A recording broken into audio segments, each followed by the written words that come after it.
एक अंधेरी रात, बारिश तेज थी।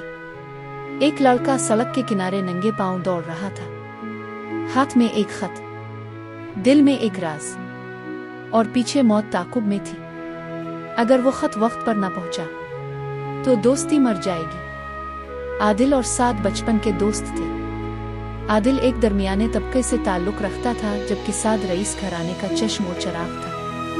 लेकिन ये फर्क कभी उनकी दोस्ती के बीच नहीं आया।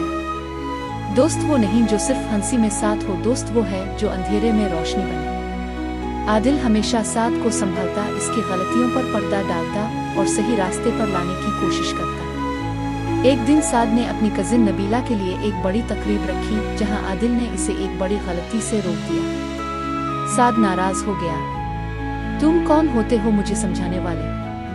आदिल खामोश रहा, लेकिन दिल अंदर से टूट गया। कुछ दिन बाद साद एक बड़े स्कैंडल में फंस गया। सारी दुनिया ने मुंह मोड़ लिया, सिर्फ आदिल था जो चुपचाप अदालत के चक्कर काट रहा था, सबूत इकट्ठे कर रहा था। रियाज चाचा ने कहा, बेटा, लोग दोस्त नहीं पहचानते, वक्त आने पर तुम ही याद करेंगे। आदिल को एक दिन एक राज हाथ लगा। साद की कंपनी में एक शख्स अंदरूनी फ्रॉड कर रहा था और सारा इल्जाम साद पर आ रहा था।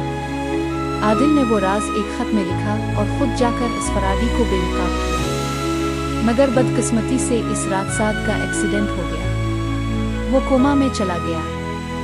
साद होश में आया तो सब जा चुके थे, सिर्फ आदिल अस्पताल में बैठा था। साद ने कमजोर आवाज में पूछा, तुम क्यों आए? मैंने तुम्हें धुतकारा था ना? आदिल ने मुस्कुरा कर कहा, दोस्ती तिजारत नहीं, जज्बा होती है। मैं था, हूं और रहूंगा। महीनों बाद जब सब कुछ ठीक हुआ, साद ने एक वीडियो पैगाम में कहा, अगर मेरी जिंदगी में आदिल ना होता तो मैं शायद मर चुका होता। दोस्ती को आजमाने से पहले खुद को आजमा लिया करो, क्योंकि सच्चे दोस्त किस्मत से मिलते हैं। कहानी खत्म हुई, लेकिन एक जुमला सबके दिल में रह गया, वफादारी लफ्जों में नहीं, वक्त पर साथ निभाने में होती है।